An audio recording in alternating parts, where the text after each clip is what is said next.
Commissioner Ashworth, Here. Commissioner Banks, Here. Commissioner Hassler, Here. and Commissioner Schwerin. Here, before we get started on substantive discussions, Chief, will you lead us in the pledge?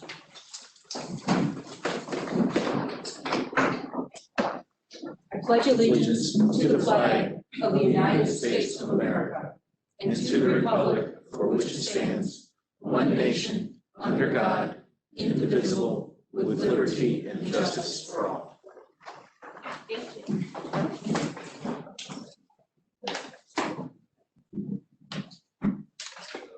I would like to have a moment of silence to commemorate the passing of former Councilman Hazel Irby, who was a longtime public servant and committed to St. Louis.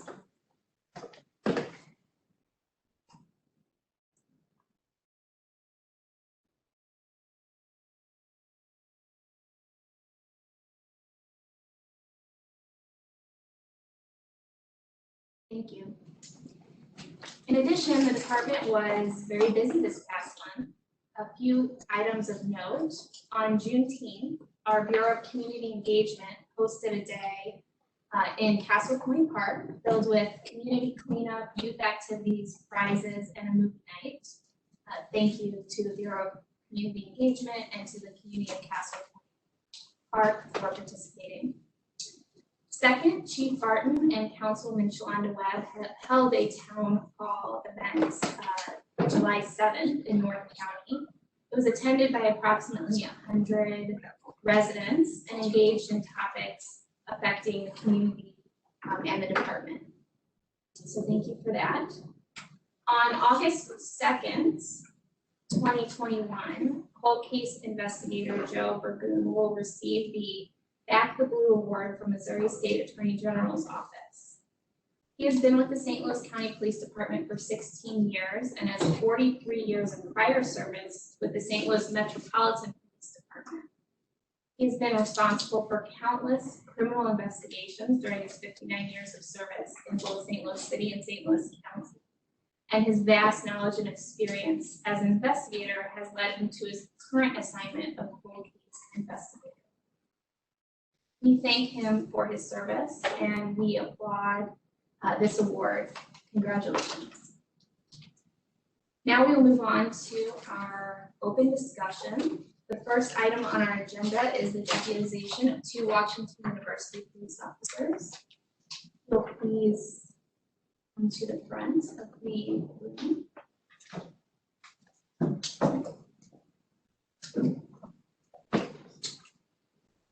Joshua Holiday, congratulations, and Jamar Wright.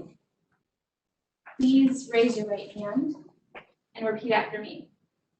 I state your name. I, Jamar Wright, Do solemnly swear do solemnly swear that I am a citizen of the United States, that I am a citizen of the United States, that I will support that I will support the Constitution and laws of the United States, the Constitution and the laws of the United States, the state of Missouri, the state of Missouri, and the charter and ordinances of St. Louis County, and the charter and ordinances of St. Louis County, that I will faithfully adhere that I faithfully adhere to the regulations to the regulations provided in the rules and procedures for deputization provided in the rules and procedures for deputization as adopted by St. Louis County, as adopted by St. Louis County.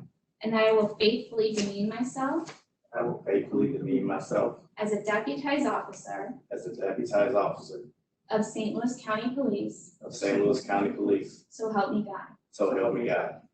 As a deputized officer for St. Louis County, your authority is restricted to the protection of persons and property on the Washington University campus.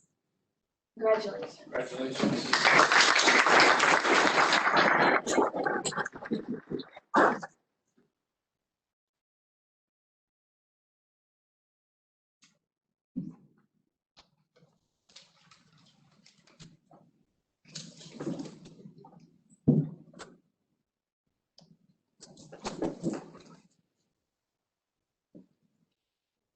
Madam Chair, if it please, may I now present the chief's report?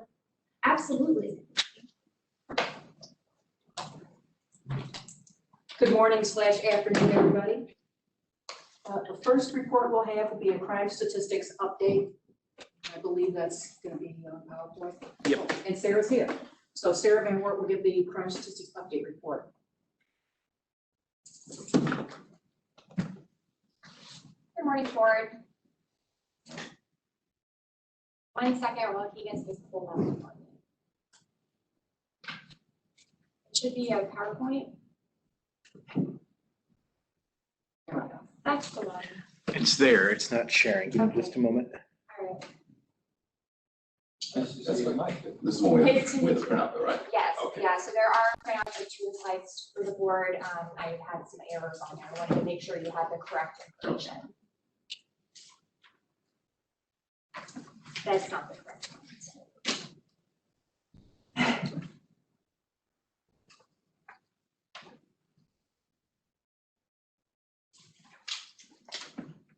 Is that better? No? Yes, Still that's going? that's Okay. the right one. Is it sharing?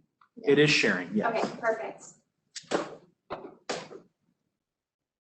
Put on presentation. I'm trying.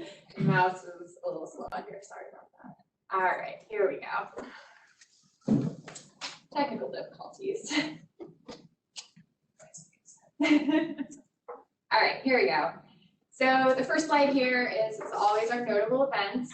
As requested last month, I went ahead and added 2019 year-to-date as well, so you can see a better comparison of what it was like in a pre-COVID world. So as you can see, we are very much in line with where we were in 2019 when we were doing more contacts with the community. So for internal investigations, it's almost even with the 2019 numbers, but it is up from 2020. And the same with vehicle accidents and use of force incidents. I also wanted to point out the Narcan saved. We've decreased a lot year to year, and I reached out to our drug unit to find out a little bit more information about why that decrease is happening. And Detective Quinn was able to let me know that EMS or fire departments have been the ones who have been deploying Narcan at the scenes lately, as opposed to our department. So we still are responding to these things, but our department isn't the one deploying the Narcan as often. She said also citizens have been giving themselves Narcan more, or giving people they're with Narcan more, as the state allows them to have Narcan now. So that's the reason for that drop.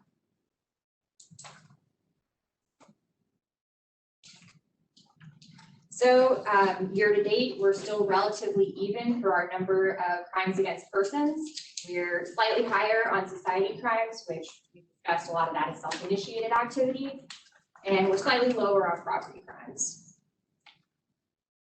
In the crimes against persons, there's a few things I wanted to point out. First of all, I will point out that our homicide numbers here, the 19 versus the 21, that's going to be a lot lower than what you see from Lieutenant Longworth later in the presentations.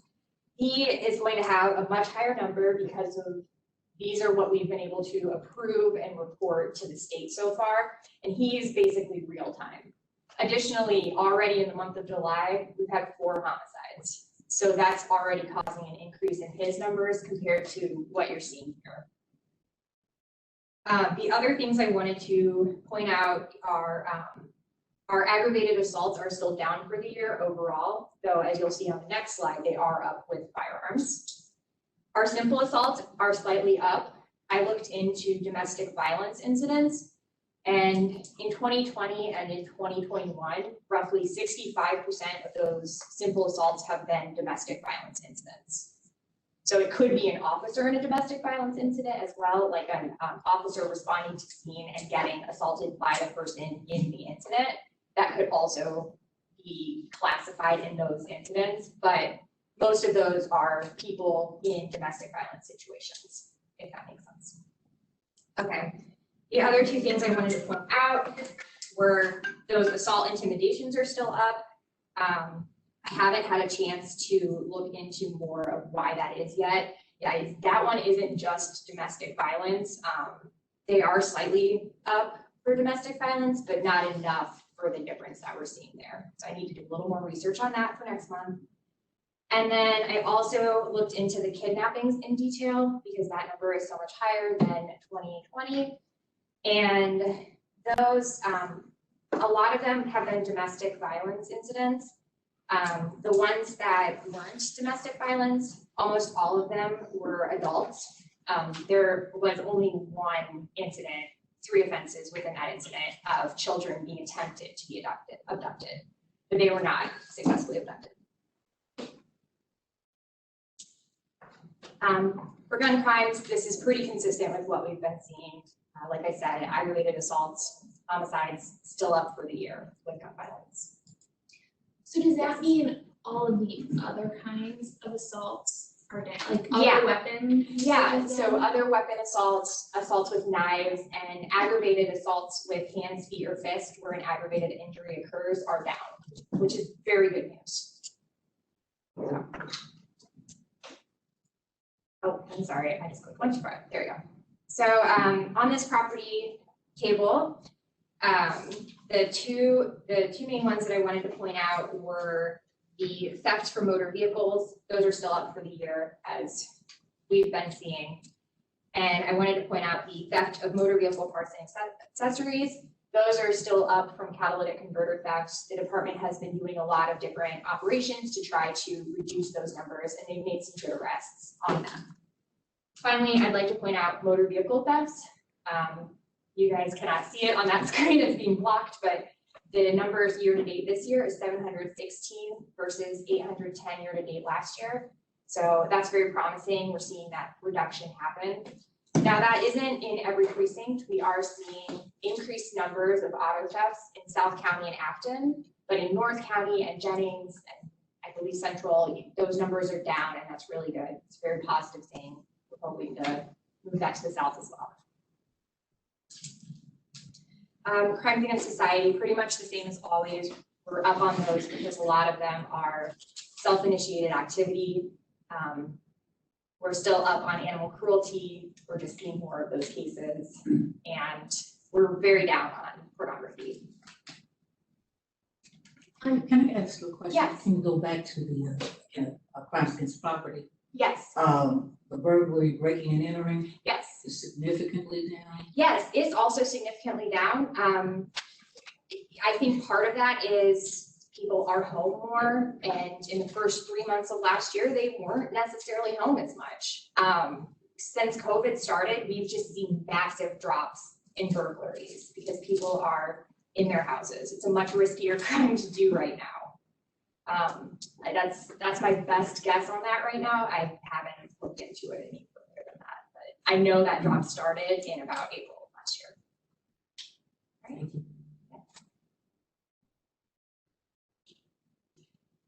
For the crimes against society, or I'm sorry, the summary crimes, I'm just gonna move to this one. So as you can see, the 3 things that I think stick out the most to me are the robbery firearms. We've dropped significantly in those compared to the last 5 years or so. The aggravated assault firearms stick out to me because those have continually been increasing each year. So I'm very pleased that this year they're not increasing nearly as much as they did last year. Last year we went up by almost 70. This year it's only 10. So an increase isn't good, but at least it's starting to hold steady. And then the other thing I did note here as well is those burglaries are just so significantly down compared to any past year. Again, I think that's related to the pandemic. An additional slide, a couple of slides in here that are different and won't be regular slides are some crime rate comparisons to other agencies. So these are from 2019 and the following slide is from 2020. The background behind why we put this in, Patrol requested that we look into this information and then thought that the board would be interested in it as well. These specific cities that you see were chosen by Patrol because their populations are relatively close to our own and because they're in the Midwest. For our numbers, I only used our Patrol area's population. I didn't use the population of the whole county. So as you can see, we're relatively low crime rates compared to most other cities that are our size. And I think the other important thing, I just changed it to 2020. We're seeing increases in the same crime types that most other people are seeing increases in. So our homicides, aggravated assaults, and motor vehicle thefts have gone up from 2019 to 2020. And all these other agencies we looked at also saw increases in those crime types. So I think what we're seeing in our jurisdiction is kind of a nationwide trend. So, Do you mind going back and forward one more time? so this is the 2019. And let me know when you'd like to move on.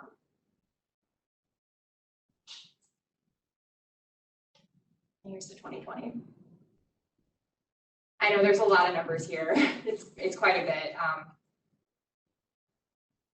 We did have decreases in our burglary, robbery, and larceny rates between years as well. The other five, Kansas City, Milwaukee, Cincinnati, those are city. They are the city police as opposed to, there are very few agencies like our own. A lot of times we just have to make do and compare to cities. Yeah, it is a difference. I completely agree that there's a difference there. However, it's the closest thing we can do in the Midwest. And I was mostly interested to see these trends for everyone. Our calls for service, unless you guys have questions about them, I don't have particular things really to point out. The directed calls are still above the moving average for all of the precincts. And for the self-initiated, it's still pretty much right around the moving average for most of them. Though I will say Wildwood has been pretty far away from their moving average for the last couple of months. They've been a little low. And then finally, traffic stops. We are at 16,700 this year so far for the full year. In 2020, there were only 15,000, so we're kind of in line with where we were in 2020. But in 2019, there had already been 26,600. So we're still down compared to where we normally are at this time of year. Again, COVID is the reason for that.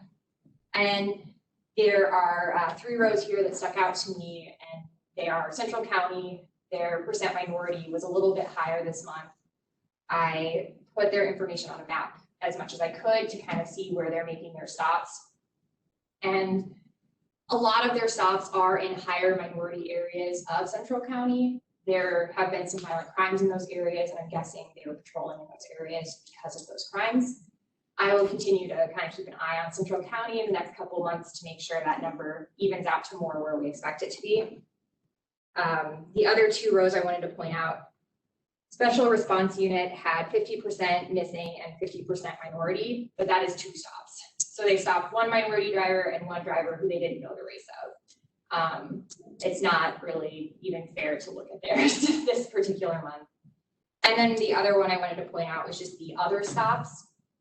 I was curious who was making those stops this month. It was mostly transit police and tactical operations, and they're making most of their stops in North County, Jennings, and also transit was making a lot of stops around Hanley, which is a majority minority area. So that's why theirs is a little bit higher than normal as well. Are there any questions about anything? I had a question back to crimes against persons. And so I don't know if this is the appropriate time to ask it, or we might want to address it later. But are we tracking, like if you combine homicides and aggravated assaults, are we tracking that overall trend? I mean, I guess what I'm asking is, so if somebody's a bad shot and they just wing somebody as opposed to hit their target, the intent is still the same. And that's a violent crime with a firearm. Yes. So are we combining those and looking at trends?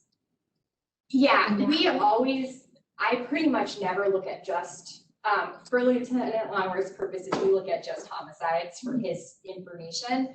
But when I chart things, when I make maps, anything I do, any information I give out to try to direct patrols or anything like that, I look at aggravated assaults and homicides in the same way. I agree. It's, the intent is there to try to cause someone to die.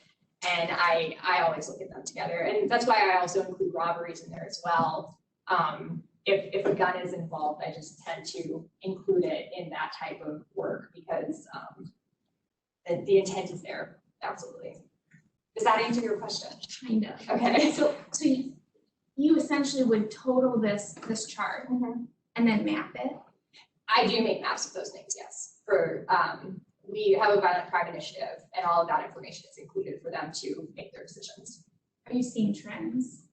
One way or You know, most of our violent gun crime occurs in North County, Jennings, and some areas of Central County. That's generally the trend that you see. And that's how it's been since I started here 5 years ago. Like, and before then, I know that's the trend as well, but I can only for sure speak of it for the last 5 years.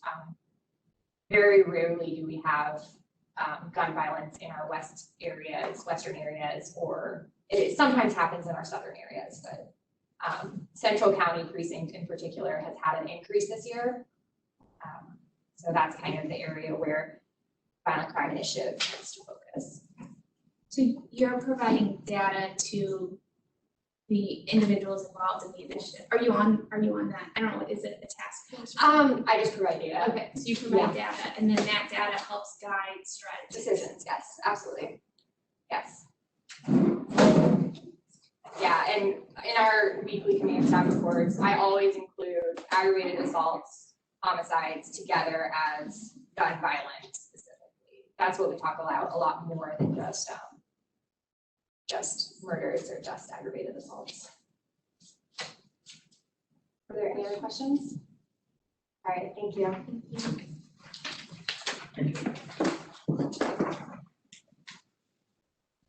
Next, I'd like to have Joyce Hill present a budget update. Joyce is Supervisor of Fiscal Services Unit. Good morning. Morning. We're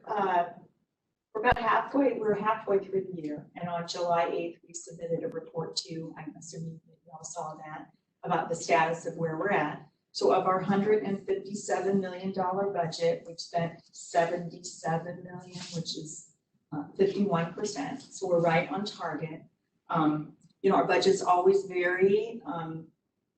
We don't have a lot of fat in it, so we expect to spend all of it. And right now, of course, our overtime is exceeding what we have budgeted, and that's not unusual. And also what's not unusual is we use salary surpluses to cover that. So we do have quite a few vacancies.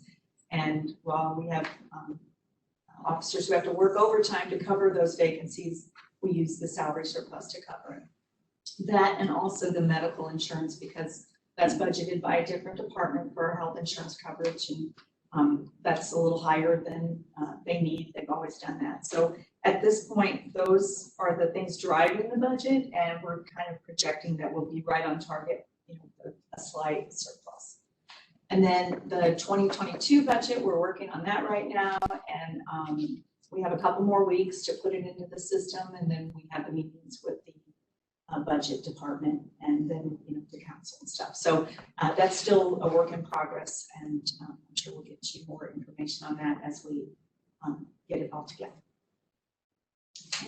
If you take out the salary and benefits cost of one person, how many hours of overtime does that cover? Or does that I wouldn't know how to equate that right now because the salaries are so over the board, you know, but I mean, there's a lot probably in patrol and in security services. We are short a lot of security officers. So, but it is all across the board. I mean, we'd have to do some analysis to figure that one out. Michelle, would you ask your question again? I didn't hear it. That's okay. I was asking if you compare the loss of a salary plus benefits to the overtime costs it takes to fill the same number of hours of work. Well, that wasn't it. I was asking how many hours of overtime does a individual's salary plus benefits cost? The point of my question was, are we how many hours short are we? Right, Does it make sense to keep paying overtime versus hiring people? I think it's kind of what you're getting at, like what's the most cost-effective way, you know, to cover reviews and stuff. Or alternatively, how much are we losing by Yes. an inability to? Yes. But I think what gets to the point of that mostly is that we're just not filling. There's a lot of retirements and terminations happening. And I think we're keeping up with those, but not getting ahead. So I think if we, can make some headway on that, then we would be able to reduce the overtime and they would balance out. But right now, we can cover it. And some people like all that overtime, some don't. But it's just the way the operations go right now, and of course, we're hoping that will change. Stephanie? Yeah, applying a different principle, right? The healthcare cost and your overtime, your time and a half, your double time is the additional expense that you have, saving one and you're incurring the other. Yeah, and the healthcare is because the budget office dictates the amount to budget for that. That has nothing to do with anything we can control. And they always kind of put it at a higher level, so it benefits us because we can use that surplus to cover a shortage. It's just the way they do it. Okay? Anything else? All right, thank you. Thank you. Next up, we're going to have Mr. Carl Becker, Director of the Division of Human Resources, speak on Human Resources update. Thank you, Chief. Good morning, ladies and gentlemen. So just a quick overview of the current numbers, or at least as of July 6th. It's very ever-changing every day, but we have an authorized commission strength of 979 officers. We presently have 939 officers, so that's 40 vacancies. Class 203 just started at the academy late last month. There's 10 recruits there that will be scheduled to graduate in December. And with respect to professional staff, we have 370 authorized positions. There are 343 actual professional staff employees. That's a vacancy of 27. The public safety dispatcher class just started July 6th, and that has 11 recruits training in the 5-week program, and the capacity of that academy class is 12. So we're relatively happy with that number. And the retirement and resignation rates, as we talked about last month, they are very high. It's typically an average of anywhere between 3.5 and 5.2 combination resignations and retirements per month. At this point, as of July 6th, with commission, we're at 8.5 per month. It is high. It does tend to be higher in the beginning of the year. I expect that number to tail off, but it still will be higher than the previous 4 years. And then with professional staff, we're actually below average. We only have 2.5 retirements and resignations per month. And that's the general staffing number report. And my next topic is the recruiting plan, but did you have any questions about the staffing numbers? Yeah, I guess you mentioned the retirement resignation, retirements and resignations are up like 3%, over 3%, something like that. You Yeah, said it was more than the past 4 years. I guess that's what I was getting. yes, ma'am. Yeah, so do you have any kind of thoughts about why that is at this point? Well, for one is Prop P. We kind of expected that more experienced officers, after they built those final 3 years to up their pension, that there would be an exodus, there would be retirements. So that's one reason. The resignations, now those are a little different.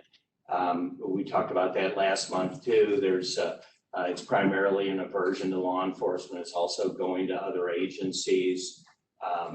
Whether that's higher pay or perceived better working conditions or a more supportive environment, it's any of those. But what I see, the most alarming thing I see is just an aversion to law enforcement. And I think that's because of the tone and the attitude toward law enforcement, the negative, and we're making every effort to put forth the positive aspect of law enforcement and how great of a job every one of these officers do every day. Thank you.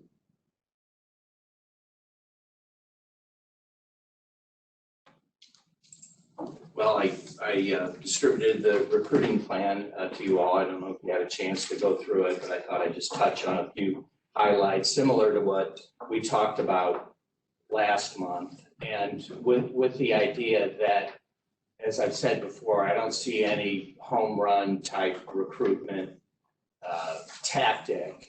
And I think it's what really involves a plethora of different methodologies to attempt and recruit, some of them thinking outside the box and some of them keeping with the traditional ways of recruiting. So from a staffing perspective, we've increased the number of recruiters from 2 to 3. We're adding a personnel services unit, professional staff employee. And the idea with that is for the 3 recruiters to get out in the field, make more personal, aggressive recruiting done, not just at job fairs and so forth, which we'll talk about, but also that one-on-one recruiting. It's very typical for employees, even board members, to give us a name of somebody that they've known perhaps all their lives. It's an outstanding candidate. Maybe they're on the fence about being in law enforcement, and that's the recruiter's job to make that connection and to educate the person on the life of law enforcement and to recruit that person into the academy. With the idea of the professional staff employee is to alleviate the recruiters from having to do administrative things such as testing. And so we have one additional professional staff person to do testing, and that'll allow the recruiters to do their job. And as I said, we're going to do the typical job fairs and so forth. The Urban League has actually been a really good partner in that regard. There's many other avenues of job fairs that recruiters are going to be out at, hitting those hard and building those relationships. Something that we really haven't focused on in the past that we will be are ethnic and community affairs. It doesn't matter where, it doesn't matter if it's at Castle Point Park and it's movie night, or it's a Bosnian festival in South County. We're going to be there with the recruiters. They're going to be in uniform. They're going to be out there recruiting and informing the public about the police department. The diversity and inclusion unit, as well as the committee, which is made up of various employees from around the department, are also going to be contributing with ideas. And Sergeant Nichols also is involved heavily with the St. Louis business community, attending now mostly Zoom meetings with them, and talking about diversity issues. So from that, he can cull a lot of good and progressive ideas. It's also his opportunity to put the department's best foot forward, and there could be recruiting opportunities and referrals from there. The more long-term type recruiting is PAL, the Police Athletic League, Cable, and the SRO contacts in all the schools. They will typically have a final candidate sitting here in front of the final review board, and they generally have a positive reference to school resource officers that they've been engaged with. So, that's where you get the kids early, where they see a police officer that's professional, that engages them. They know that officer is a human being and can share law enforcement and just general things of life with them.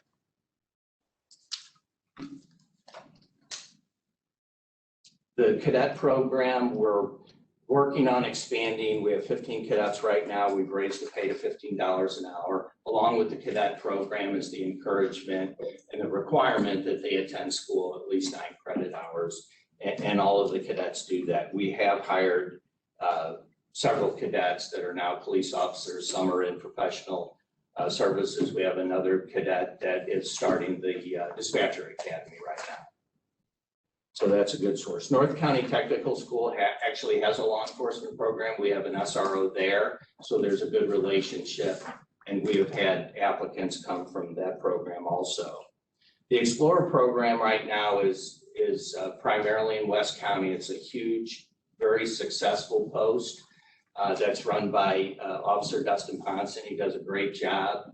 The idea is to expand that into other areas. We don't want just a small post. We want the the post to have some good staffing. So it may be that there's a post in North County Jennings and Central County Precinct, for example, just to bring those precincts together. The other thing that they collectively do through the community outreach unit, and Lieutenant Williams will marshal these resources, the explorers can be utilized for community events, and it helps them participate in, you know, whether it's a garbage pickup or go to some fair to help out with traffic control. It gets them engaged and experienced in public relations and doing something good for the public.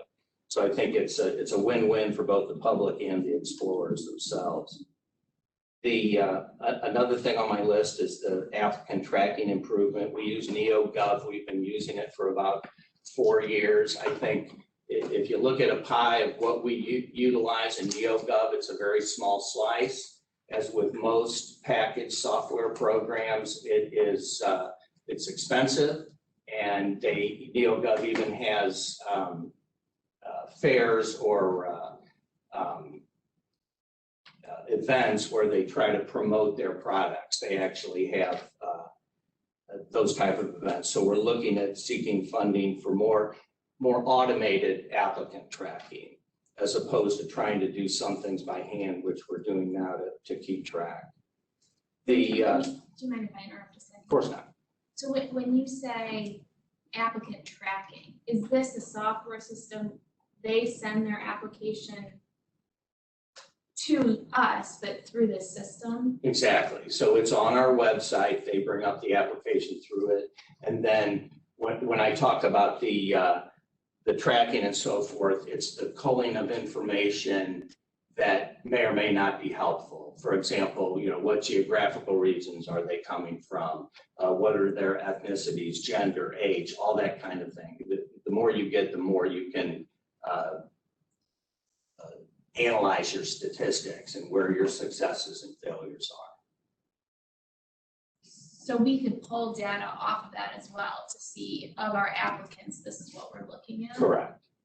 And do we do that? To the extent that we can, because our resources are limited. Like I said, we just have a small slice of that pie, so. And then it's a long list with utilizing social media, broadcast and print media. Print media is, I suppose, somewhat archaic, but I think it has a benefit with respect to hitting some of the older target market that may have children or grandchildren that are interested in law enforcement. So, for example, we advertise now in the Black Pages. It's a Yellow Pages book geared toward minority businesses, promoting minority businesses. We advertise in a local Chinese newspaper. It's actually in Chinese with that, and we do have Chinese American police officers, and there's a significant community there that are potential candidates. So the idea is their parents or grandparents, or even them, if they're bilingual, they will see these ads. It will draw this attention to our police department. We're going to have more promotional videos posted on our website. The Public Information Office is going to assist us in doing that, making some professional looking videos. And a lot of departments do that now. Some of them are, you know, frankly, a little campy, but I think they get the attention of, in particular, a younger candidate. And we have a platform on Twitter, Facebook, and Instagram that we're pushing out information on a constant basis. And that's through the Public Information Office also. And they've been very cooperative and helpful and insightful on helping us push that information out. The recruitment information and literature, that's kind of an old school thing, but I just rode up the elevator the other day with a young man who seemed lost. I asked him where he was going. He said he was going to the personnel office to apply to be a security officer. I asked him how he learned about it. He said, I came in to get my CCW application and I saw the poster on the wall. So here I am applying. So sometimes the old school things work. So.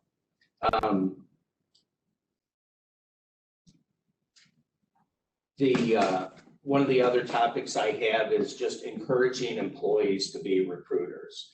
I don't think it's cliche to say every one of us are recruiters, and we back that up by compensating employees $400 for an inexperienced employee, $600 for an experienced employee.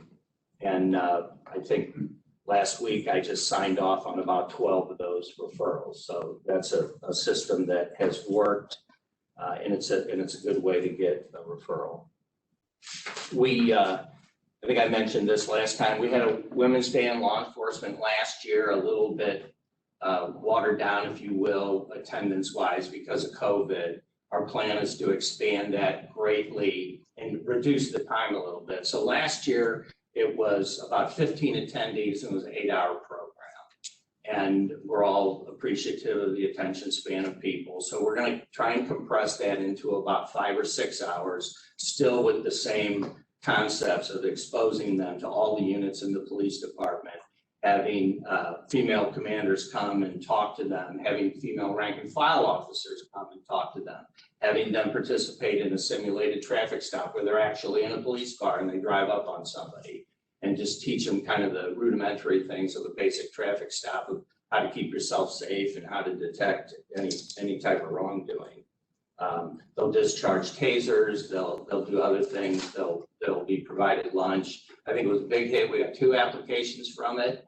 2 out of 15, I'll take it. And, I think from there it's going to expand. We'll do that with other groups also. And I think we'll have, if we increase those numbers, we target them. We prefer people that are in college because we know that they meet our criteria to be able to move up and be promoted. They're more well-educated. That's what the public expects. And so we'll target them, but we'll target others also, people who are actually interested in being a police officer. Maybe they already have decided, but if they're on the fence, those are the folks we want to get and expose them to what they are going to be doing and the career that could be ahead of them. When you say college, do you mean associate's degree and bachelor's? Either. Yeah, either. And that's a good segue. So another avenue that we're doing is having relationships with universities. We already have it with Maryville and Lindenwood, where we have the open enrollment. It's the capstone of their bachelor's program where they attend the academy in the last semester of their degree program. We just talked about it this morning at the Academy Board of Managers meeting, that we're going to have that kind of relationship with community colleges also, that they're going to have that academy program as a capstone. And Kevin Kelly and I have a meeting also next week with Harris Stowe University to get them involved in the open enrollment program too. And another point that I make is reviewing hiring and promotional processes. I think we're always assessing what works, what doesn't work. We removed what amount to ambiguous behavioral questions from our IPMA testing program. And ideally, we would be looking at a more professional, thorough analysis of the hiring systems. And we also talked about this morning in the Board of Managers. We're attempting to utilize, to get a good bang for our buck, either academics or PhD candidates that work in specific areas of employee retention, application analysis, marketing, job marketing. They could come from different areas. It could be criminology, or it could be a business marketing type PhD candidate, or for a master's thesis also. So I actually have a meeting next week with a gentleman from a local university, and hopefully that will be fruitful. But I don't see it limited to just one person, one area, one university, but perhaps we can partner with other universities to get some good insight into the department. And of course, I mentioned funding. That's always a challenge. We're going through the budget process now. Another point I make is targeting the local military installments. So we have 3 recruiters now, and one of them is a National Guard captain. And so that's going to be his task to target heavily the military installations. He's going to be at Jefferson Barracks. He's going to be at Fort Wood. He's going to be at Whiteman Air Force Base. He's going to be all over the place trying to get those military veterans that are coming off their service looking for a career. And we have a lot of officers who are military veterans and are also reservists and still serving the country. I mentioned the long range recruiting and so forth with PAL and Explorers and so forth. My last point was target exit interviews to be able to cull data more. Frankly, research and analysis was looking at it right when COVID hit. So we've kind of been pushed back on that project. They've been plenty busy. And that's another area I think that we can engage local universities for some kind of insight in that regard, whether it's somebody majoring in business or statistics that can help us cull through that data, collect it, know how to collect it, know the right questions to ask, and be able to utilize the data to be more insightful. A couple questions. First of all, thank you for getting us the report. Appreciate that. And, all the detail that went into it to make sure that we have our pipelines full and process on the outside. Different direction. It doesn't have to be here in the meeting, but the messaging around what our attraction looks like, right? So don't hear this as the real thing, but hear this as the comparison. Leasing is cool. Leasing is neat, right? What's the messaging around our advertising that brings perhaps younger people? This is a pretty cool profession. I get to work with really good people. These are top-notch people. Just at some point, we'd love to hear about the messaging of our advertising. And that goes into, it is a very good point, and that goes into, like I said, everybody's a recruiter, just the day-to-day interaction, you know, talking to people and so forth. Colonel Bader, in his last few weeks, has recruited a couple people. He's walking into the Target store and just started talking to the 2 young men. And one of them, frankly, looks like a very good candidate for a security officer and might be a police officer someday. So that's just a perfect example of everybody's a recruiter. Thank you. Do we have incentives? We do. So it's 400 for inexperience, 600 for experience. Yes. And in addition to that, the recruiters, positive messaging, videos, the print advertising, everybody, that should be a common thread. I agree with you. Thank you. I guess you guys, we could see that at some point in time. Not Correct. that many. Yeah, maybe not next time, right? We would love to see that. We'd love to see some of that, so we get an idea. How long does it take to get a recruit from application to ready for the, like saying, yes, we're gonna send you to the academy? On average, about 3 months, and it can vary. As you'll see, actually, I don't have the NBQ numbers because I was doing some quality control in the past week and I need to fix a few things. But you will see in those numbers that there are some people that don't even get processed, that the time expires and they have to reapply. That's just simply a staffing issue. We just don't have the staff to get through them all. So we try to triage, identify the best candidates and move forward. On average, it's about 3 months. It can be longer, it can be quick. Have we looked at, let's say somebody comes in November or December or April or May, we're not gonna get them through that process in time for the next class. But if they're looking promising, is there a way that they could be,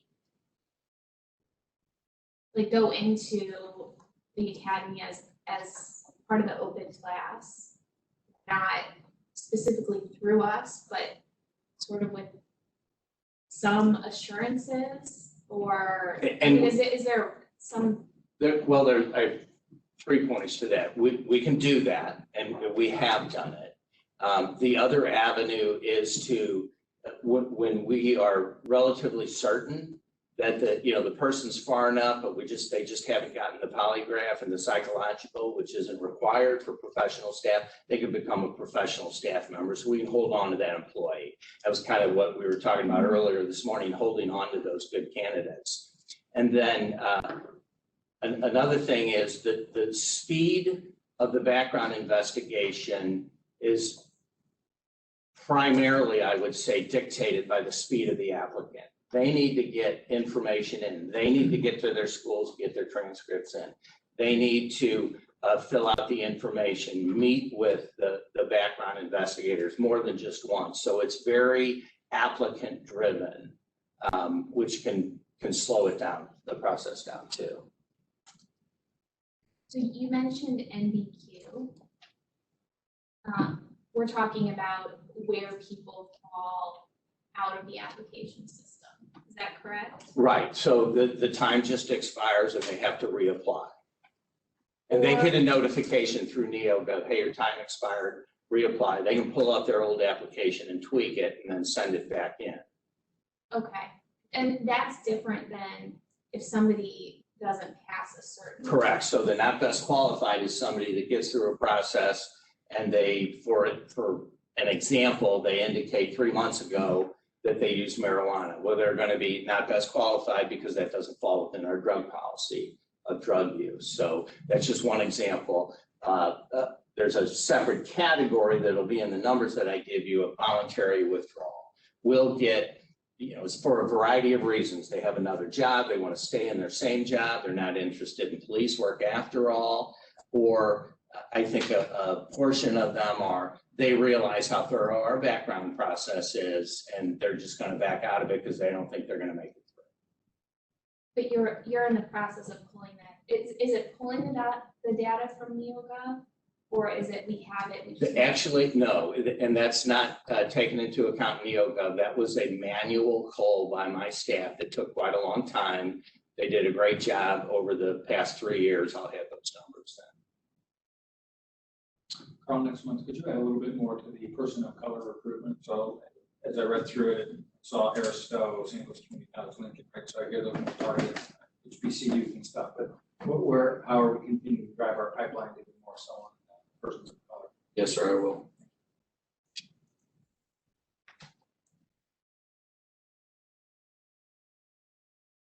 Any other questions?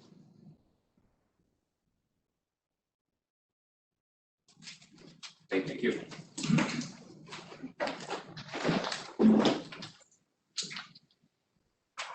Next, I'm going to have Lieutenant Craig Longworth, who runs our crimes against persons homicide unit, give you an update on crimes against persons. Good morning, everyone. I may approach you. I'm just going to give you a piece of paper. Don't get nervous. It's all good. Thank you. Very good. I don't ask the wrong piece of paper. Make sure you got it. Okay.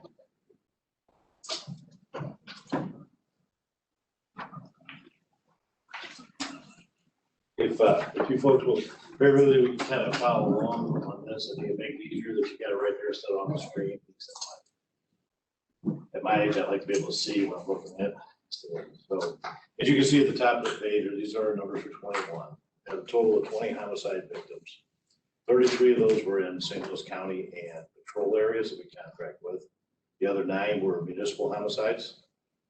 If you look down, the next area down to your left is if you were reading St. Louis County contracted areas, our average age range is 26 years of age. 32 of those murders were just what you would think, just regular homicides. 1 was justifiable.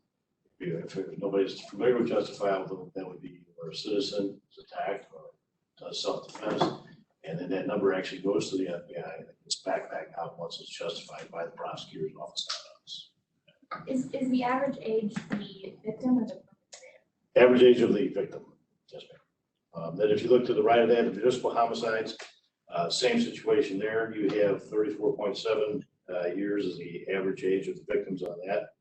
And of course, they range, as you can see, from 23 to 51. One of the things I'll point out, if you look at the little figures that Faith here, who happens to be in the audience, does a very good job with these. Bring your hand there, Faith, get some credit. Anyway, so Faith does a really good job of this. The bottom line is, if you look at all these, you can tell whether male, female, the females are to the right, like they have dresses on, that sort of thing. We have actually kind of come down a little bit since 19 and 20. We were having a big spike in females being murdered. Glad to see that's coming down. Of course, a lot of these will be domestic women. If you go down to the next little section here, you'll see the little pie chart that shows you. Greg, where- let me back up for Yes, just sir, a I'm sorry. minute. So the age range, the 0, we've actually had somebody. Yes, we have children that will die sometimes at child abuse, and they're less than a year of age. So that's what that accounts for. Yes, sir. So if you go down to the little pie chart, if you will, obviously you can see that 85% of our cases are committed with a weapon, typically, obviously, a firearm. Very small percentages are done with edge weapons. Then where you see the other category, that would be your child abuse cases, things like that, where it could be a baby shaken, could be child beaten, one thing or another, hands, fists, and feet is what I like to say on those cases. That also includes adults. Anybody have any questions on that portion of that? Okay. And if you go over to the big circle there, this gives you, this is very important to me as far as what happens in these cases. If you look, and I hope it's big enough for everybody to see, you can see the domestic there. It's kind of the, I'll call it gold color. I don't know. It's got a gold color. 9 of our homicides have been domestic related, accounts for 21.4%. Look at the personal feud, which is the blue or aqua color. That's 13 of the homicides, which is 31%. So basically, I'm sure you guys are faster at math than me, but I think it's about 52% right around there. The important thing to understand about that is there's not a lot that our division of patrol or anybody can do about these kind of cases from a police standpoint, right? I mean, and what we see with these cases is it could be anything from, I just recently talked about this at the North County Town Hall with the chief, to the public, grass clippings on somebody's neighbor's lawn. It winds up on their driveway, they get upset, they get into an argument, next thing you know, it escalates to a shooting. You're on the basketball court, playing a couple rounds of basketball, somebody gets upset. What used to be in my day, possibly some folks here, I think you're all younger than me, I'm gonna give that right now, but anyway, so there are times where, what was a bloody nose and a fist fight when you were kids and you became friends is now one punch is thrown and somebody pulls a gun and shoots them. There's no way for us to control that type of activity, obviously. Right? The domestic cases, we do everything we can do on these domestic cases. We have several programs, we have all kinds of outreach. I think I've presented this to the board in the past that we have an advocate that speaks to every domestic violence person. We have money of our own that we deal with, that we can help people get them away from these folks. Oftentimes, though, we have to understand that this particular domestic violence person is typically that's this man that she's involved with, or it could be a woman, whoever the other party is, the abuser, is typically in charge of the finances that takes care of these folks. So then they feel like they're stuck, they're hamstrung, they can't go anywhere. We try to fix that. Okay, if they have children, we'll even set up services for them. Okay? There's a big pot of money right now. I should say a big pot, but there's a pot of money that the state has recently put out. I think it was this year. That's grant driven. So basically what happens there is we can get services, housing, emergency housing, and then the transitional housing for these folks if they're willing to cooperate with us, right? We have to pay the money up front, and then down the road, we get some of that back, if not all of it back through the state grant. We really haven't gotten into that funding yet. I wish we would, because that means that people are actually using it for what we want to do. Right? So again, these numbers have been continually going up. And our clearance rate, I'm sorry, go ahead. Of the 9 domestic homicides, Yes, ma'am. do we know, has the department previously visited? Almost in every case, we have been to there before. Not, I shouldn't say every case. I would say 60 to 70% of the cases, yes, we've been there before. There's a previous history, whether it's our department or they moved from the city or some other location. Yes, we'll pull up all the reports and contact the other agencies where they live to see where these people were. Was there other problems? Where did the system fail, right? And again, it's not always a system failure. It's a matter of people are afraid to leave the other part. So we do have the lethality assessment that our uniform officers do. The entire division of patrol does those. I think I've explained that. I'm not sure if I've explained it to you, sir, but so basically there's several questions that are asked of these people when these officers go to the calls. If they answered yes to 2 or 3 of the different questions on it, and that tells us, okay, hey, this person's in danger. That we try to get them to cooperate with us. Sometimes folks will, sometimes they won't. But we do offer the services if That helps. Okay. Moving on from that, if you want, I'm sorry about that. So the unknowns, so it's listed at roughly a third, right? it's about a third. The reason for that primarily is sometimes we never find out, obviously, for whatever reason. And there's other times where cases are still open. So until I can get a bag on it and figure out what happened, I So those are ultimately, many of them or most of them are cleaned up. are not solved yet. Yes, sir. If you look down a little further on your left under, it'll say comparison to 2020. Not happy with this number, nor would anybody be. So 42 this year as opposed to 31. And this is real time as of this morning. Okay, so we have 42 homicides this year as opposed to 31 at this time last year. Our clearance rate, we're very blessed on that. We are still operating at 89%. I think somebody mentioned earlier, we have 4 homicides this month. We are on track to clear at least 3 of those very shortly. Okay. Any questions on that farm? I'm going to move into some other stuff if that's, any questions I can answer on that? Well, this is very good, by the way. I like this, easy to read. But following up to what Commissioner Schwartz said, do we have similar data on the perpetrators? Actually, I do not. I can do that. Okay. I say I can. Faith, can you do that for me? I'm over here going, I can do that. Faith, Yeah, it'd be interesting to see that. we can certainly do that. Sir. Absolutely. We'll get that put in there. Okay. Any other questions, Brad? I know Commissioner Haslett really likes this. That's one of the reasons we're doing it. So one of the things I want to tell you, you talk about trends, we spoke about that a little bit earlier. I should say Sarah did earlier. Back in 16, we had 30 homicide victims, 1757, 1863, 1965. Last year, 71. And again, we're already way ahead of where we should be. Okay, so this accounts from 16 to today, we have an 82.5% increase in homicides. That's a lot. Okay. Can I give you a reason for that? I really can't. I wish I could, but I see the trend continuing. I really don't know what we can do as a homicide unit to stop it. Our job is obviously reactive. I think our patrol division does a great job of trying to do what they can do. But again, when you look at these numbers, when you're talking about domestic homicides and personal feuds, there's really not a lot we can do for that. Again, that comprises about 50% of the number.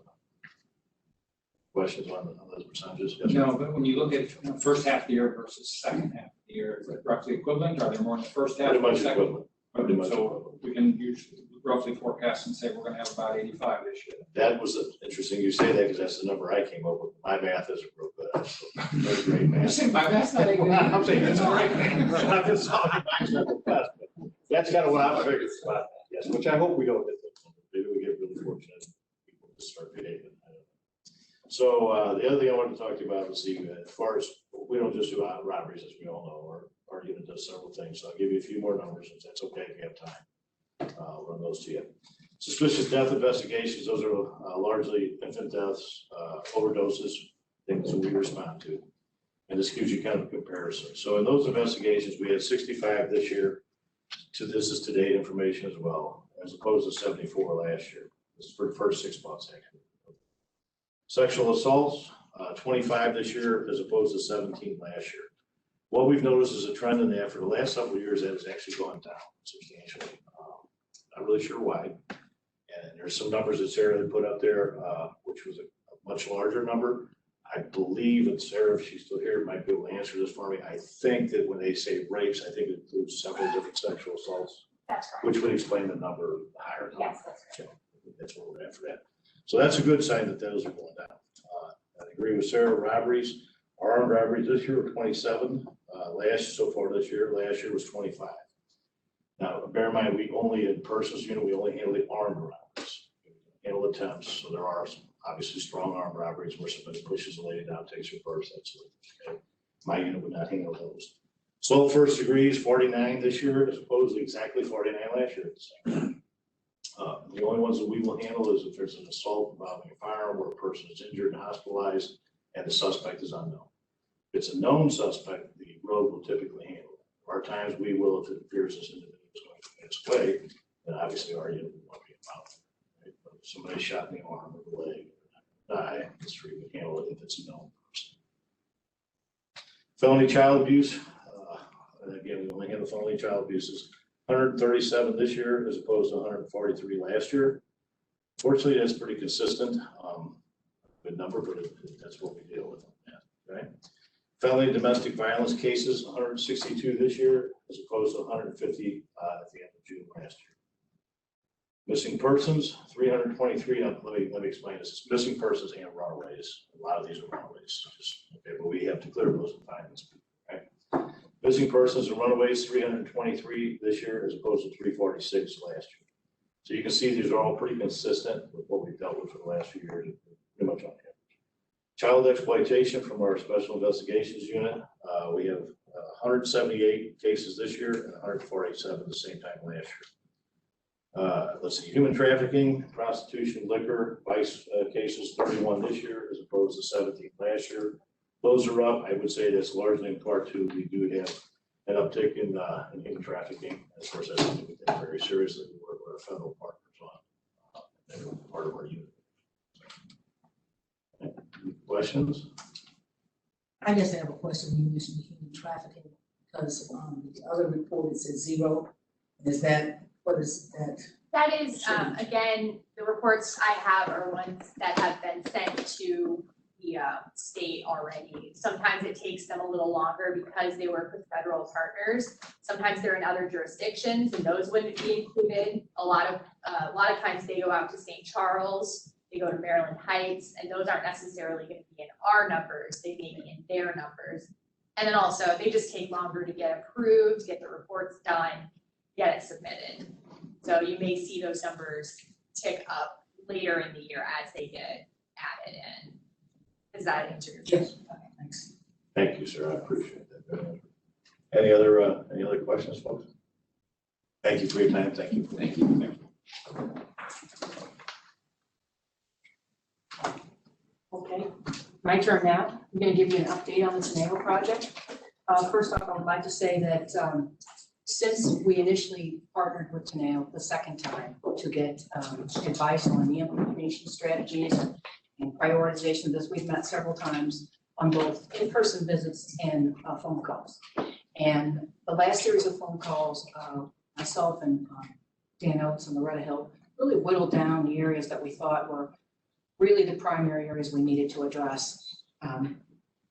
All of the recommendations are of course important, but in the data that you got yesterday about the scorekeeping, the pie charts, I wanted to let you know that we are in progress and completed about 67% of the recommendations that were given. We only declined 13 of the recommendations, and the others we haven't started yet due to finance or time or personnel.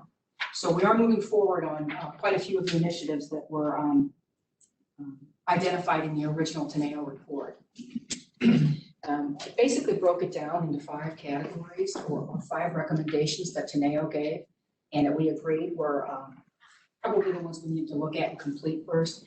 The first one I wanted to speak about was the Teneo's recommendation about having an off-site meeting of stakeholder groups within the police department. Originally, this meeting was scheduled to take place in June, but it was postponed. And the idea was put forth by Teneo and a facilitator to have 4 weekly meetings after we, prior to the now August meeting, to divide the 30 participants into 3 groups of 10 and meet with the facilitator once a week in each of the respective groups to get a kind of a interaction going before the additional retreat, which is August 25th, 26th, and 27th. Don't have a location. But in these meetings, it was kind of people introducing, and they were selected by Teneo, who had no particular rank. Everyone was mixed in, professional staff, officers, supervisors. And 2 of those 4 meetings have already taken place, these pre-meetings. And they were to talk about yourself, identify yourself as the facilitator, talk about issues, and in these meetings, if you'll call them, you were given an assignment to do when you come back for the next meeting. And they were very specific assignments about how you have been impacted by racial issues, how you have been impacted by life, basically. When did you know you were different? Talking about stereotypes. So these are the conversations that are going on in these pre-meetings prior to everybody coming together at the retreat at the end of August. So that we are moving forward on and have made progress moving toward that, which was, again, one of the high recommendations of Teneo. The second area I would like to talk about is there was a lot of talk about collaboration with St. Louis Metropolitan on regional crime fighting initiatives. As you know, we did the project in Jennings and the 6th district in the city that was highly successful. And out of that came, of course, our violent crime initiative, which is us being fed crime data and analysis by Sarah and the people in planning on a 7, 14-day, 21-day basis to identify where crime is occurring and then address that crime in real time, not wait 3 weeks later and send somebody out after the problem's already identified. So we took that project in Jennings and made it into a model of how we're going to address moving crime within the county. So that has been very successful out of the project. Also, we hold weekly gang meetings between our gang unit or our violent crime people who address gang issues and the city. They have weekly intel meetings because, as you know, Teneo recommended the sharing of intelligence with the city. I have also suggested, and it was met very positively with Chief Hayden, that we hold monthly crime summits to identify the top list of the most violent offenders because of this crossing border issue we have, because crime doesn't know any borders. And the violent criminals in the city are also coming to the county and committing crimes. I don't know if it's vice versa, but I know that that is occurring. So those are going to be identified and be avenues we're going to address to try and arrest some of these people if they're currently wanted out on them, or really track their activities to determine if the crime's coming across into the county and if we have people committing crimes in both venues and really target those people for intervention. So that's moving forward as well. Some of the other things we do with the city, of course, is the helicopter unit, which is a shared project. We also assist them with their SWAT team, and we also have the regional arson explosives unit with the city. So we are doing collaboration. We've moved forward in some areas. These are areas we've already had, but we're starting to pick up and we're starting to bounce ideas for more regional approaches and more regional projects to do with St. Louis City. Chief, do you mind if I ask a quick question? Sure. I missed it. These monthly crime summits, are they happening? Are they going to happen? No, we just began to speak about that Okay. last couple of weeks. So I'm hoping to set one, first one in August, after we determine really what the, I guess, format's going to be and how this is going to look. And of course, we have to have the intelligence data to begin. So this was a idea I came up with, and I had to make sure that there was buy-in in the city to participate in this. And there was, so we're going to move forward with it. Thank you.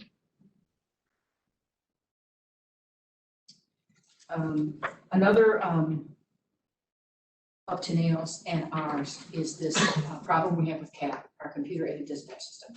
As you know, it is end of life, and we have been in the process for several months. We sent it out for an RFP, and a vendor was selected, Motorola. Right now, we are just waiting. I took a two-pronged approach to this. I put in a request through the Recovery Funds Act for the amount to finance it over the entire 6 years of the project. And I'm also putting it into the budget as an unfunded request because we need a startup price of $1.5 million.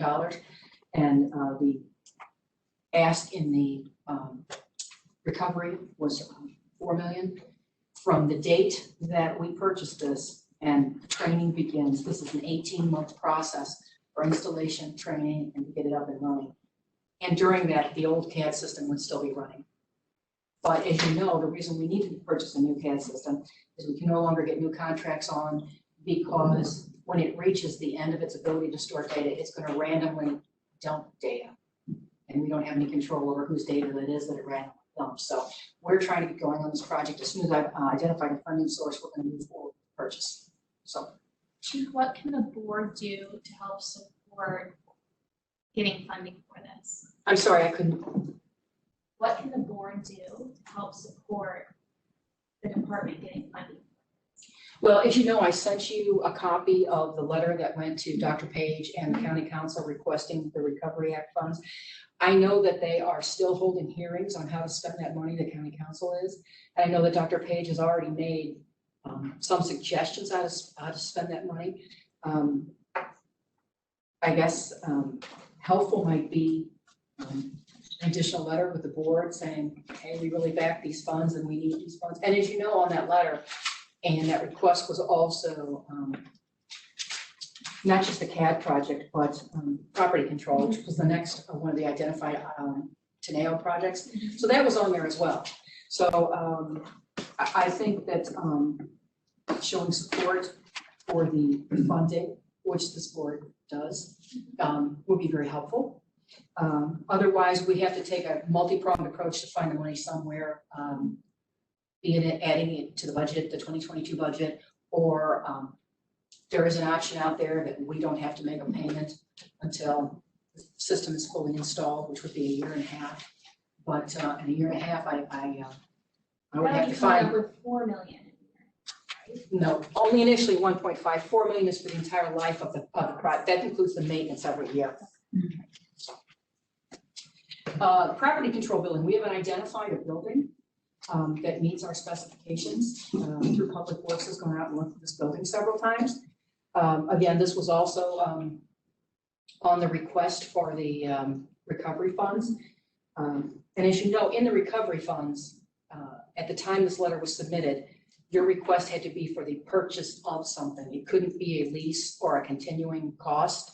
So I requested to build the property control unit and completed $8 million in the recovery funds. If it were to go through a regular budgeting process, our budgeting process, and we would lease the building, there are certain upgrades that would have to be made to the building, approximately $3 million to make it in compliance with the county tornado requirements and our build-out costs as well. Property control requires a very specific kind of fire suppression system. You can't use water because obviously it would destroy all the evidence, and a special HVAC system that are quite costly. And you know, this request was made due to the fact that we run out of room to store evidence, and it's becoming a problem. If we were to lease the building and roll over the cost of this build out, then the rent on the building would be about $400,000 a year. If we got the $3 million up front through some funding source and didn't roll it in, then the rent would be, the lease option to buy about $200,000 a year in this building. So we're moving forward on that, but that's where we stand today on property control. Also, we agreed, Teneo and I agreed, or Chief Oates and I agreed, that there were several policies that needed to be addressed, but the really important ones, the ones that they considered as important, and I did too, were complaint review. Now, as you know, that has been back and forth for 2020. It has been out for a while. Well, what has happened in the last couple of months is that general order has been completely rewritten. And it is now about a 60-page manual that there was so much information that they decided to move it from a general order to a manual. Well, it was ready in its draft form, but then Senate Bill 26 happened, and which requires changes to BPS investigations, how we do them, time limits, certain other things. So it has not moved forward until such time as those changes are made to there, and then it's going directly to the FOP, because that complaint review procedure is a mandatory subject of collective bargaining. So they have to review it as well, and we have to bargain over it. But that is the current status of that order to make it compliant with what we believe we will probably have to comply, which goes into effect August the 28th. So we have to get that all up to standards and to collective bargaining. Also, the other one that we agreed on and I thought was very important was the harassment and discrimination general order. That is ready and will be before the August board meeting. It was ready yesterday, but I wanted to add some verbiage to include requests from ESOP into the final version of this general order from some of the issues they raised in the letter. And also I wanted to make sure that we had a complete understanding of some of additional things that were added. And also, since that sat a little while, I wanted to be re-reviewed by FOP to make sure they were in complete compliance with the order. So the FOP got that yesterday. So I have every belief that it will be before the August board meeting. Also located in there is the newly written and permanent anti-discrimination statement of this police department, which will appear in all of our manuals. And it is very brief, succinct, and to the point, and that is part of that policy. And I think that, I believe it was attached to the draft. I believe you guys got a draft yesterday. Okay. So that is hopefully be in August, I'm pretty sure. Also was the bias-based policing, bias-free policing, and as we discussed with the CPE project, they had asked that we start including pedestrian stop data in there as well as traffic stop data, and we don't currently have a way to capture that.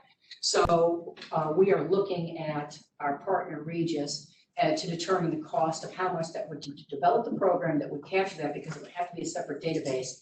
And then we had discussions with CPE to determine what is the purpose of capturing this data, what is the value of capturing this data. So we are in discussions with CPE regarding this. But if we decide to move forward with this, there'll be about an initial $40,000 outlay to have them design the program, the software to capture that data.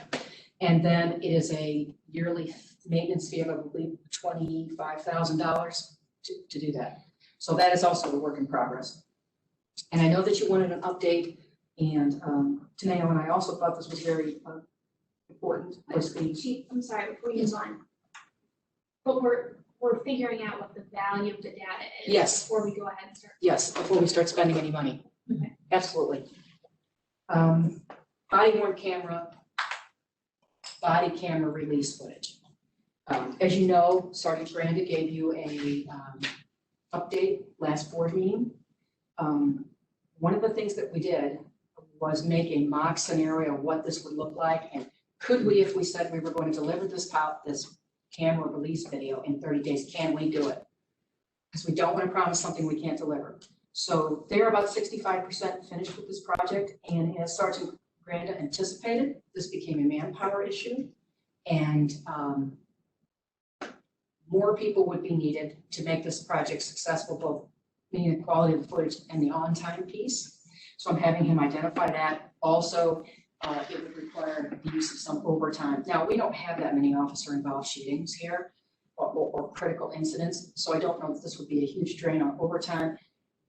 But because of the staffing issues, you heard it from Mr. Becker, and Sergeant Brand is identifying that it would possibly take a potential of 4 more bodies to do this. This might be some hybrid program of, when this incident happens, taking the people we have trained and temporarily putting them in there to get this project out until such time as we can build up our staffing, or look to it and say, where can we spare these people? So it's going to be a balancing act finding the people, but he believes that if we have these people in place and we can afford the overtime, then we will be able to deliver that project. And he hopes to have a rough draft of this policy and this completed thing done within the next 6 weeks or so, a month to 6 weeks. Historically, how many critical incidents a year have we had? Well, That was- a critical incident could be something that the news doesn't even want. I mean, that nobody would ask for. Mhm. But I was strictly looking at officer-involved shootings. We have, is Craig here, less than 10? Chief, it varies, yes, definitely Yeah, less than- less than 10. yeah. Some years 2, other years 4 or 5, most I can recall is 7. So we're talking like maybe every, I know they don't happen Sure, right. periodically, could be all at once, but we're talking maybe every other month to once a quarter. That would probably be logical. Critical incidents can include too, like an abducted child, a manhunt for a kidnap, or a group of children. We've had this happen, drown in, what was it, Castlewood State Park? There were multiple people died there. That's what I mean by a critical incident, where body cam footage, I don't know, would be as requested. I really was strictly looking, and I think Sergeant Brandon was strictly looking at officer-involved shootings, okay?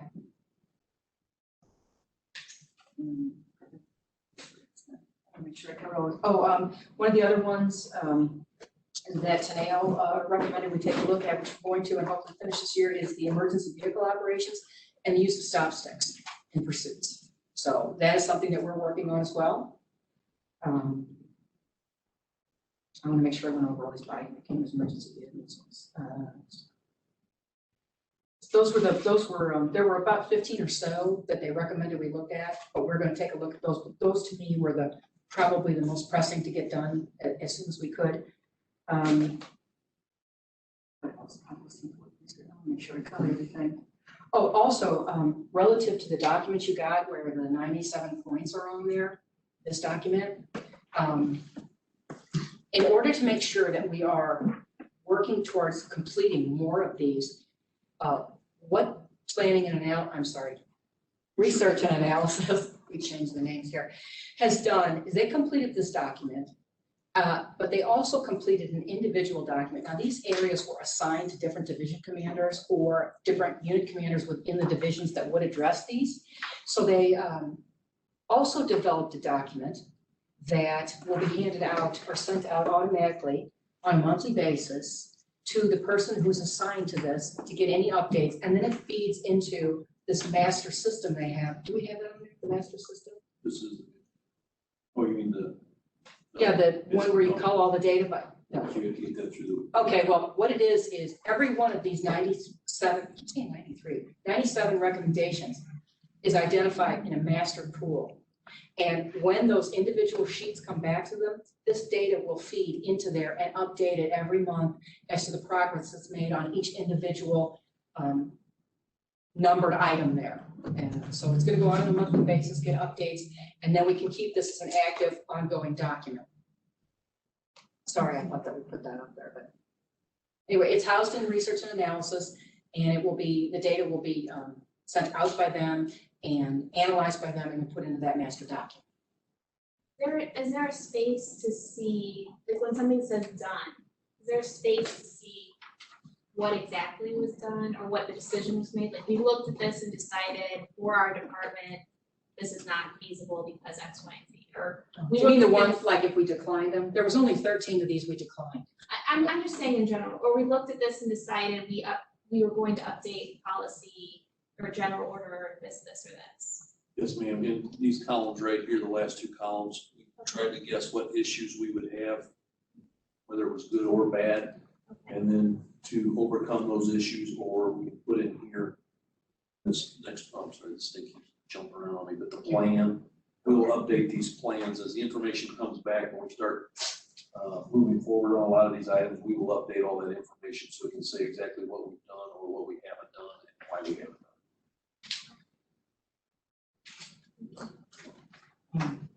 That was kind of an overview of what's happened since we last talked. Is there any specific question that I can answer about anything, or any of the people in here that have probably been assigned to complete the task of any one of these 97 items?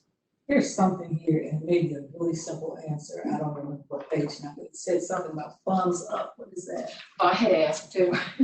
That was a recommendation by Teneo that through social media. Ben, are you here? Yeah. Correct me if I'm wrong. That is to identify if somebody has a complaint, say, or somebody's been complained on, and they look at their social media.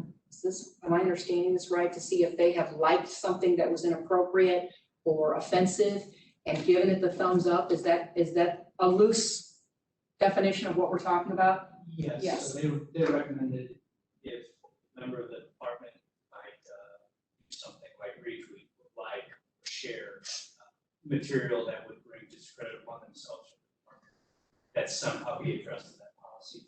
The Bureau of Research and Analysis did a great job. Marissa did a lot of work with updating the social media policy. That is, it's really close to the finish line, and it does incorporate some of the other things that we've identified as challenges.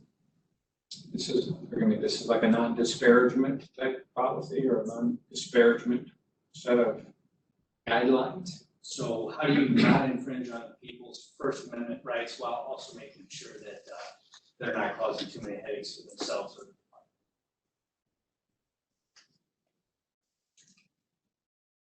department? Well, thank you so much for your time. I appreciate it. Oh, may I say one thing?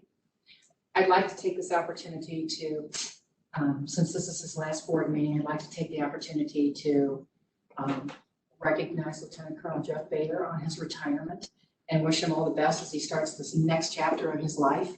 and know that he is invaluable and will be hard to be replaced.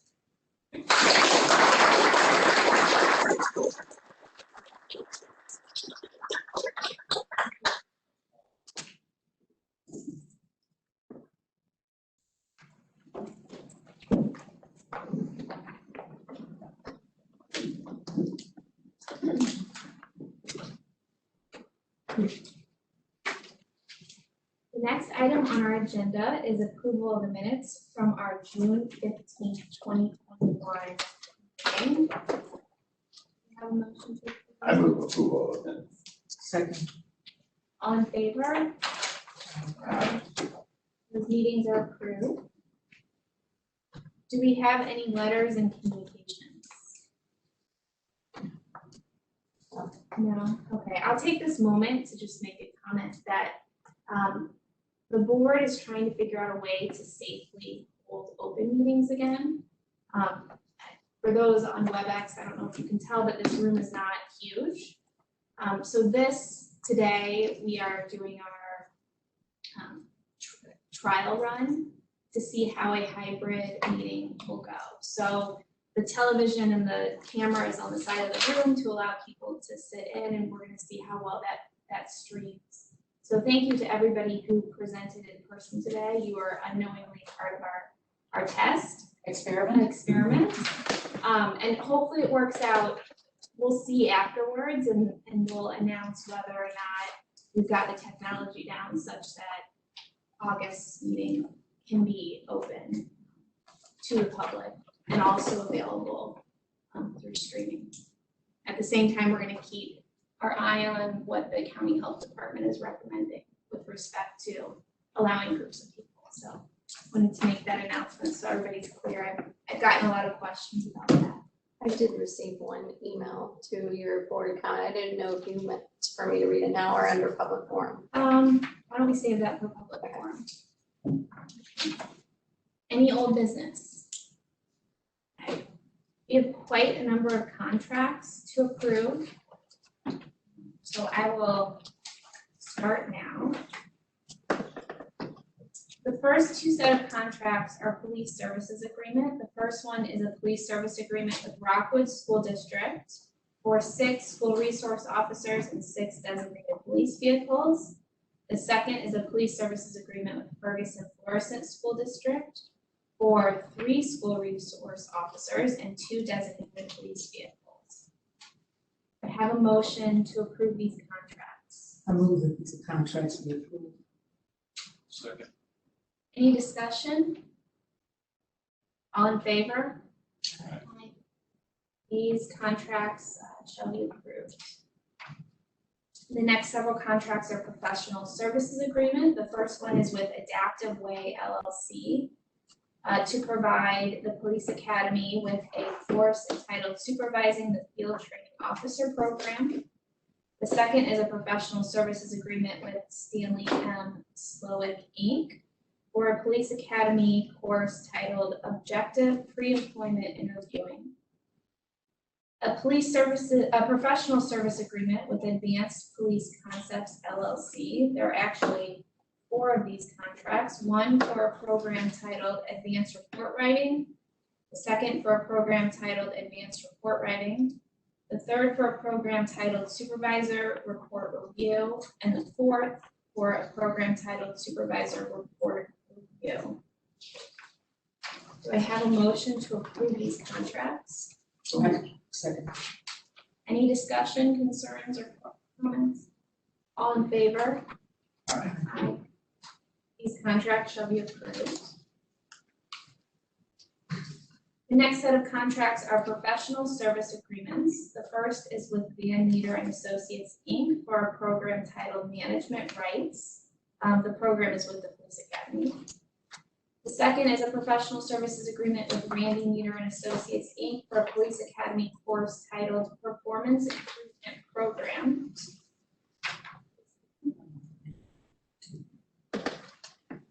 Okay, let me start over. There are 2 professional services agreements with Van Meter and Associates, Inc. They're both for Police Academy courses. One is titled Management Rights, and the other is titled Performance Improvement Program. Then we have 4 contracts with Randy Meats and Associates LLC for police academy courses.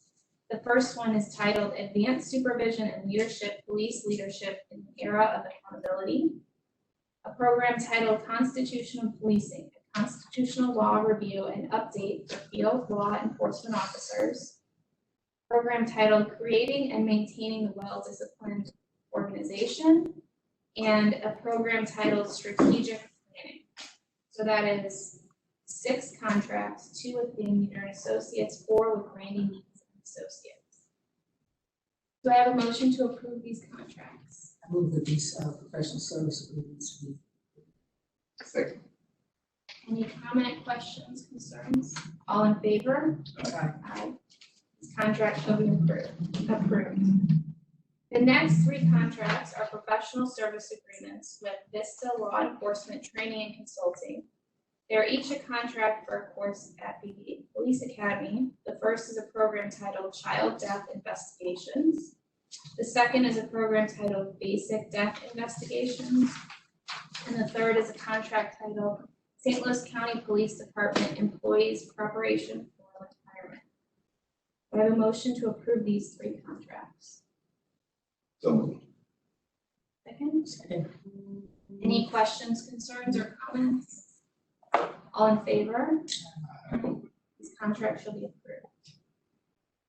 The next 3 contracts are professional service agreements. The first is with Blue Wall Institute for a police academy course titled The Balanced Warrior, Proactive Officer Wellness. The second professional service agreement is with the MARPA Group for a police academy course titled Statement Analysis. The third professional service agreement is with Robert Lang. And this is a professional services agreement for the purpose of Mr. Lang performing professional services on behalf of the Drug Enforcement Administration, St. Louis Division LPR program. Do I have a motion to approve these 3 contracts? So moved. Any discussion? All in favor? Contract shall be approved.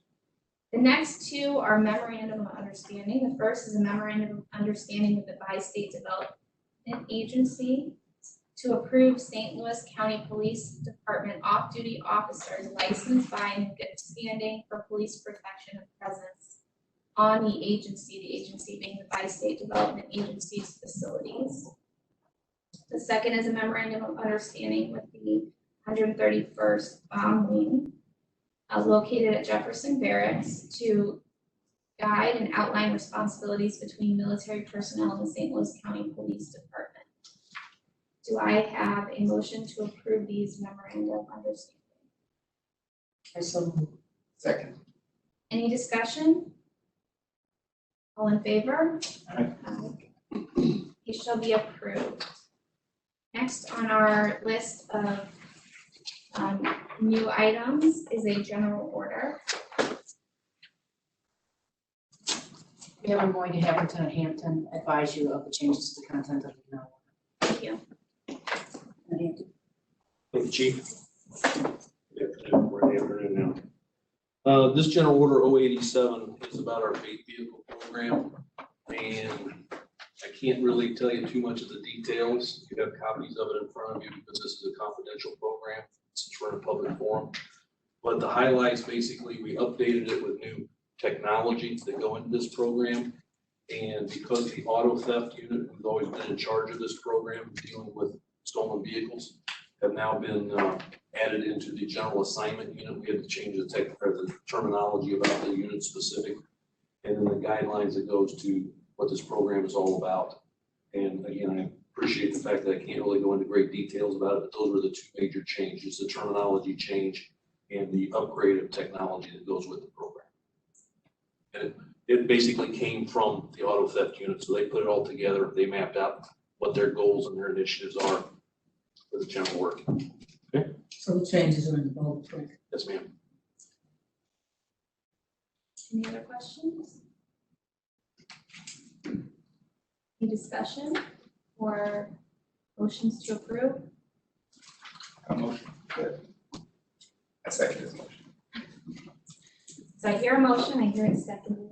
Any discussion before we vote? All in favor? Aye. The general order is passed. Now we move to our public forum. I did receive one, email of comment. Yes. The emails from Mr. Talby Roach, President and Chief Executive Officer for the Bi-State Development. Please accept this notice of appreciation and commitment towards partnership in the critical realm of public safety on our transit system. Over the last 2 years, we have worked exhaustively to rebuild the structural relationship of public safety on our transit system. I am grateful to report that much progress has been made, but it is fundamentally important to recognize that this progress could not have been made without the regular and robust investments of time and professionalism by the St. Louis County Police Department. The professional relationship and coordination between our organizations is embedded into the very fabric of our comprehensive security plan. I'm gonna call, sorry, and I am compelled to recognize this. As an additional aspect of this relationship, there is an agreement before you that allows for additional utilization of the professional police force for more presence on our transit system. I would very much appreciate the commission's endorsement of this agreement. Additionally, if this commission has any questions of me or my organization, I welcome any opportunity to brief you on our progress. In conclusion, thank you for your time. Thanks to Chief Barton, Lieutenant Schaefer, Captain Webb, and the officers of St. Louis County Metropolitan Patrol and Task Force. Sorry, I'm gonna cough. Thank you. Okay. Well, on behalf of the board, and the three of you should feel free to jump down my throat if I speak in contrary to your thoughts, but the board is also very pleased and thankful for those words and that comment, and we're happy to enter into this memorandum of understanding. Okay, anything else?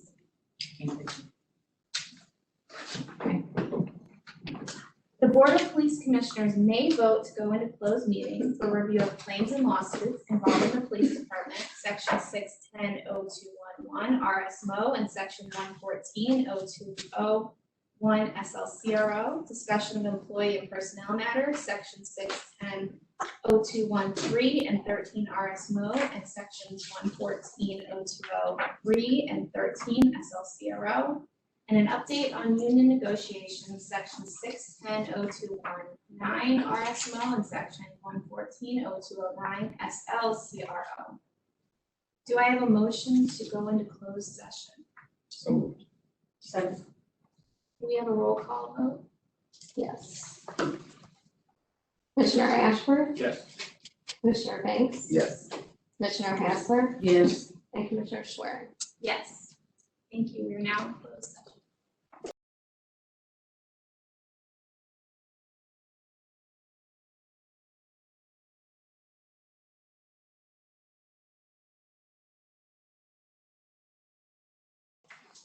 We are back from closed session.